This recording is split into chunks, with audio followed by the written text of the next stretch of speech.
So there's been, okay. So there's a little bit of, there's a little bit of debate and interest since we have improved medical science, and we are able to resuscitate people who are who have passed out. There have been a number increased reports of people experiencing near-death experiences, experiencing seeing, like in this case, seeing light, going to a heavenly place, and all kinds of experiences that people have experienced, not only adults, but also children who are actually not, have not had not much religious education yet, also report having such experiences. So this is a very interesting topic. And maybe there is also it's always quite interesting what we can learn, what Buddhism actually has to say about that. There's been a lot of people these days that say that different opinions, whether Buddhism actually rebirth and or reincarnation, if you want to use that word, is an important topic in Buddhism or not. Of course, being a Buddhist monk myself, you might expect a bit of a traditional approach here, and yes, I will be talking about rebirth and the afterlife, but also in the context of Buddhism, there are a number of things that are quite different from how we would think about the afterlife in the Western Judeo-Christian tradition, for example.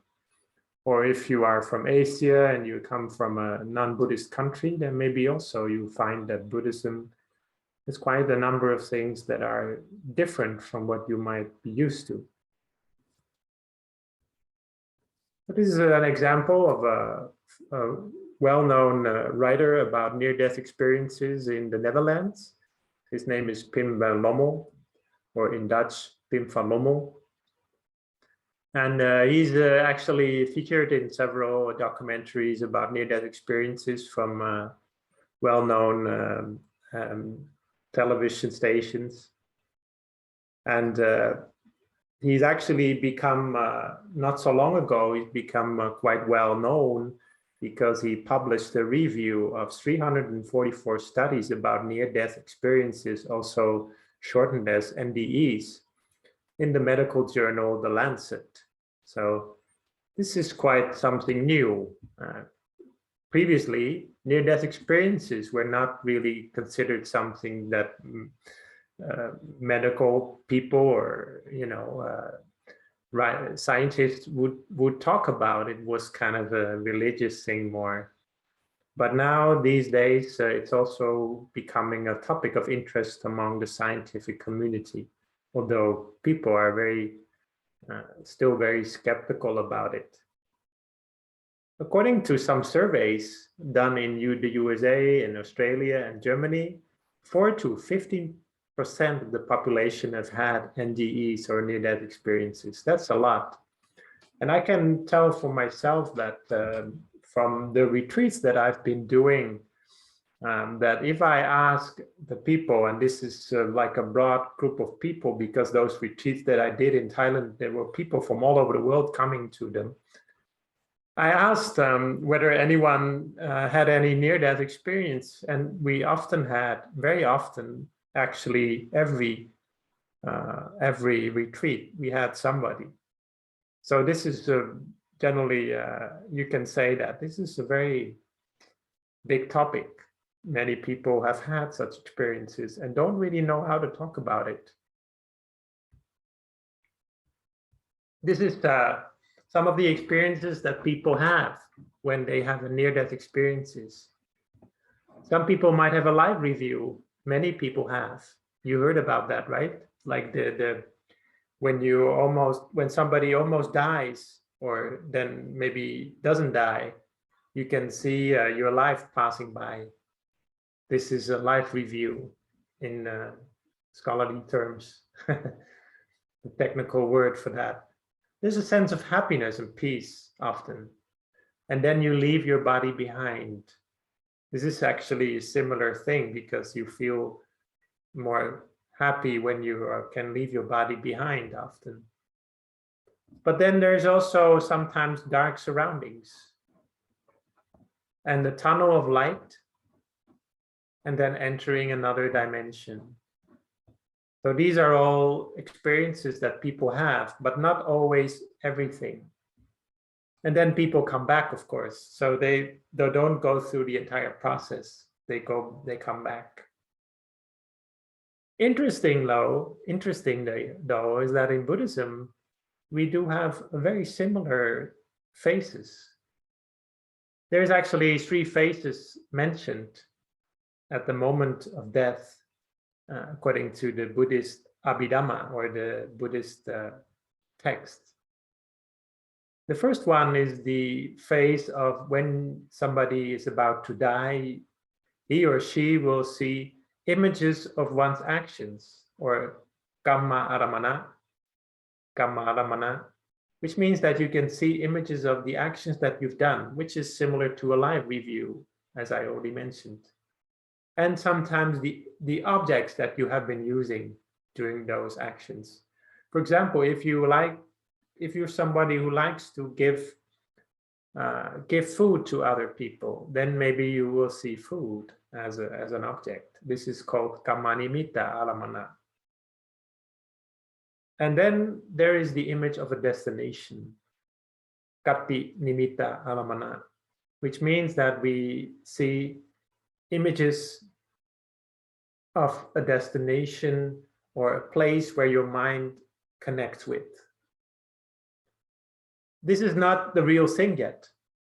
Those are just images, but they are connected to what is following, what is the real thing. So what do I mean by that? There's a lot of things to unpack here. Let's just maybe look at a few details. But maybe in generally, let's give the general concept first in Buddhism. How we have lived is how we die. This is the basics of it. So if we are often hurting other people through our actions, through our words, through our thoughts, then that will come back to us. And the moment we die, we will feel that. But on the other hand, if we have often helped other people, taking good care of ourselves and of others, then that will also come back to us the moment we die. And how we die is how we are reborn. So you could say it, to put it to use the words of a medical doctor who did research about near-death experiences. He used the word, we die the life we lived. That's a good way to put it. To put it in the words of the Buddha, some things sink and some things float. This is how the Buddha put it. So sometimes when you throw something in the water, it will float. Even if you pray a lot, you say, I don't want to float, it will still float. In the same way, if our mind is heavy, is dark, is clouded, then even if you have been praying all your life, it will not help at that moment, because that which is helping at that moment is the good things that you have done. So in other words, your actions form your mind, and your mind attracts a certain state and a certain way of being in the next life. And then some things float, right? You cannot mix oil with you cannot mix oil with water. So sometimes when we have a good mind, we have done a lot of good things, then we will end up in a good mood and a good state of mind. And that is what we will attract the moment we die. Of course, these are all very big topics. And many people, when I talk about this topic, when I talk about rebirth, they will say something along the lines of, well, maybe you could be right or you could be wrong. It's something I don't know anything about. So if I don't know anything about it, why would I think about it? This is something people often say, or some people just don't believe it. But the Buddha, he did not say you have to believe this or you have to believe that. This is not the Buddhist approach. In fact, that is not an approach of wisdom at all. We cannot force ourselves to believe anything.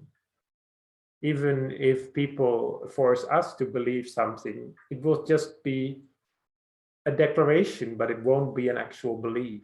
Belief is what arises when we often think about something, when we often investigate something, when we often understand things better. That is why there is a famous text in Buddhism, which is known as the Kalama Sutta, or the text in which the Buddha talks to the Kalama people.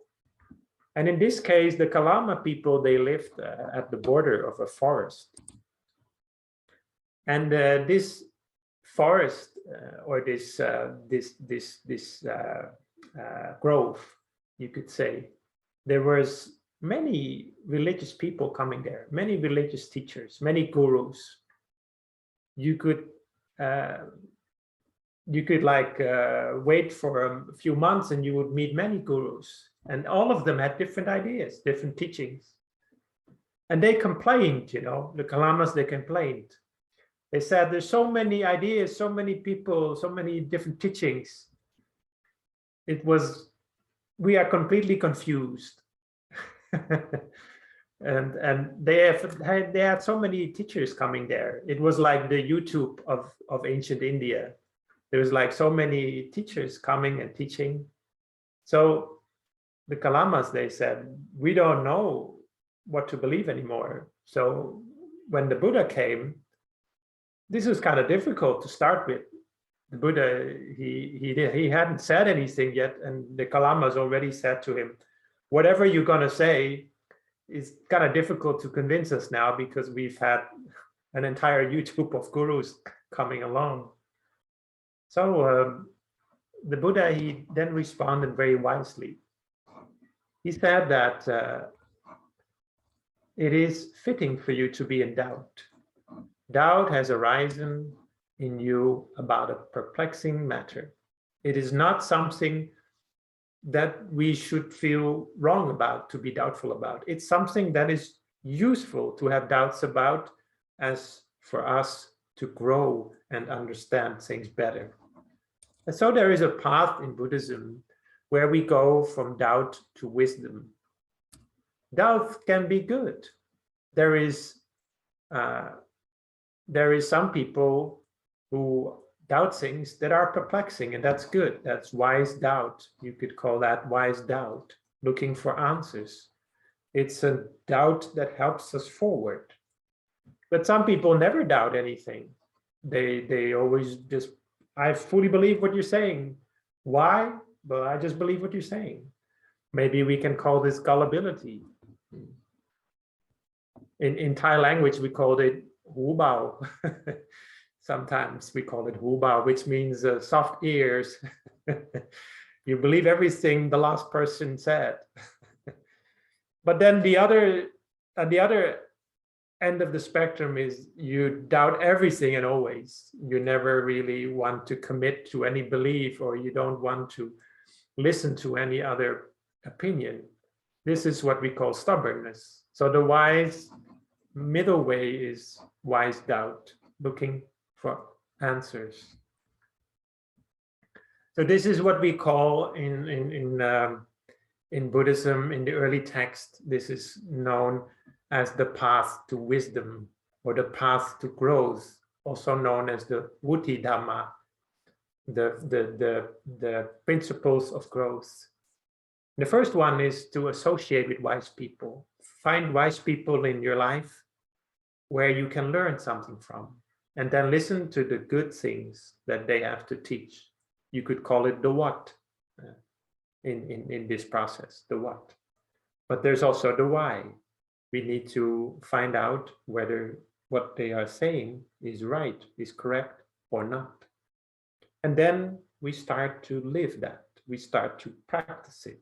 So if somebody who you consider wise tells you, well, it's good to go to the temple and to be generous, to support the temple, or it's good to go to the temple and meditate together, it's a good thing.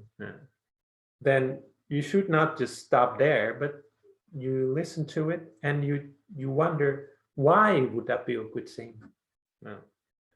And then you practice it. Sometimes we don't know the why yet. We have to go to the how first and then come back to the why later. We practice meditation for a while and then, okay, yeah, this is really good. This is really working. We don't need anyone to tell us anymore. We are already verified this for ourselves. And that is the essence of what the Kalama Sutta is about. But it's also a path of growth that begins with doubt and eventually ends up with wisdom. And that is always so in Buddhism. When we have the first step in overcoming doubt, you might call it faith, because we need to have some sort of basic faith or basic belief that this person is useful to listen to, or this person is something we can learn from. So there's this basic step, but then we go from faith to wisdom. So in early Buddhism, which is also the Buddhism of Thailand for the most part, it's always about faith leading to wisdom. So in the Kalama Sutta, in that text, in that teaching, when the Buddha talks to the Kalamas at the edge of the forest, he also ends with 4 assurances. He says, sometimes we don't know it. We don't know for sure, but there are assurances that can help us along the way. He said, when you don't know whether there is a life after death or whether there's such a thing as karma, well, think of it like this. The Buddha, he says that. He said, if there is a life after death and karma, well, then if you do good, if you speak good words, if you do good things, and if you think good thoughts, then this will bring you to a good afterlife destination. But if there isn't a life after death, if we all just made it up, if there is no karma, well, at least we are still happy in the present moment, because doing good makes us happy in the present moment. And the same holds for evil. You know, evil always comes back to you. Even if there is no afterlife, it will still be happier if we don't do anything wrong or hurtful. So this is the basics of what the Buddha teaches about the path about learning about those things we don't know about. So we don't have to always stop with things that we don't know about. We can open our mind and we can learn. And when we learn, we can grow. We don't need to just, I've never seen the afterlife. I don't know about it, but at least we can open our mind up to the possibility and study about it. And that is the good thing.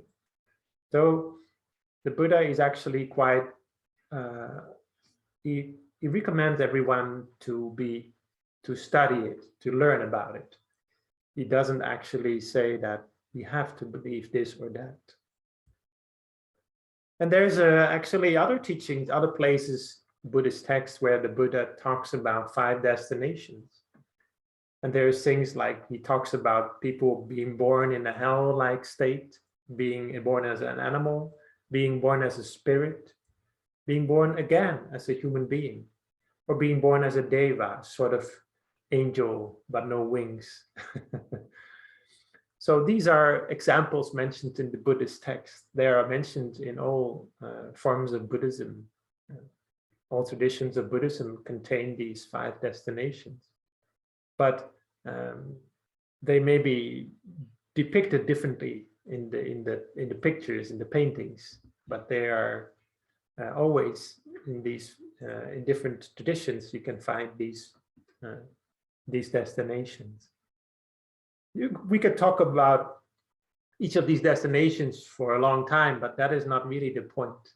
The point is that in Buddhism, there is a belief that there is a life after death. But where we go to, how we go, it all depends on what we do in the present moment. So in other words, our good deeds always bring us happiness, whether there is a heaven, hell, or not. But since we know that the Buddha, he actually did believe in an afterlife destination, and he would also say that studying about it is good and can help us find meaning in life and can help us find a sense of direction, moral compass. So each of our actions, words, and thoughts are important in that way. A little thing that we say, that we encourage somebody, may come back for many lifetimes. But a hurtful thing that we do to another person might also come back for many lifetimes, like ripples in the ocean. And therefore, responsibility to our family, to our work, and to our fellow human beings in general is very important in Buddhism. In the present day, sometimes the ethical part of Buddhism is sometimes a little bit de-emphasized. There's a lot of talk about meditation and mindfulness, but the ethical part is a little less focused on. But if we learn about this part of Buddhism as well, then we can use that. It's a very good part of the practical wisdom of Buddhism that we can use in our daily life as well. And sometimes there may be things that are shocking, or that we sometimes have to, whoa, well, that's something that that is quite different from my lifestyle as it is now. But then we can learn about it and we can grow. To be honest, in my own experience, there have been, I didn't actually believe in the thing like afterlife destination before I learned about Buddhism. And even after I learned about Buddhism, it took a while before I actually allowed myself to consider that. It was like something that I had been refuting for such a long time. And then just being open to it, it already helped me a lot to be more open to the entire idea. And in that way, to see the world in a more complete way, and see that your own lifetime is not just one lifetime, but is actually a part of something bigger. So just to end with a funny note at the end, a kid saying to his grandfather, yeah, well, I didn't believe in reincarnation when I was your age either.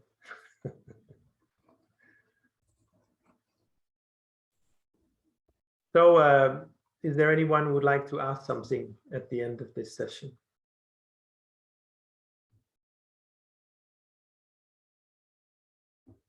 You can ask by chatting, or you can ask about any other topic.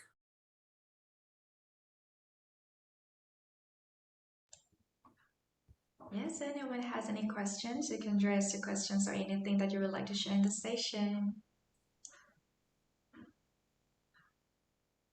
So to give you some more time to think of a question. This Friday, I will be teaching on, actually not really teaching, but guiding some meditation through the application called Clubhouse. Maybe you've heard of it. It's similar to Zoom, but it only has sound. It doesn't have any visuals. And this will be this Friday at 4 o'clock Central European time. So that's about, what is it, 1 hour and a half later than we started now. It's about half an hour from now. So I can give you the link on the chat box, and then you can click on that link and you can download the app. It's not that big, and you can join us. It's a nice group, and they come together. This group comes together quite regularly and try to make meditation more widespread. So I'm giving you a link now, and you can click on that link and download the app if you want. So this is also free and non-profit, but it's just another kind of app you can use. And maybe we will meet again soon on this platform, on this Zoom session from Lumpipi Sit again. And if you have any question, you can ask. And if you don't, then we can wrap it up for today. Now give the floor back to, is it Panda? Is that right? Yes, my name is Panda. Okay, you can have the floor. Thank you, Kara. First of all, we have to say thank you so much.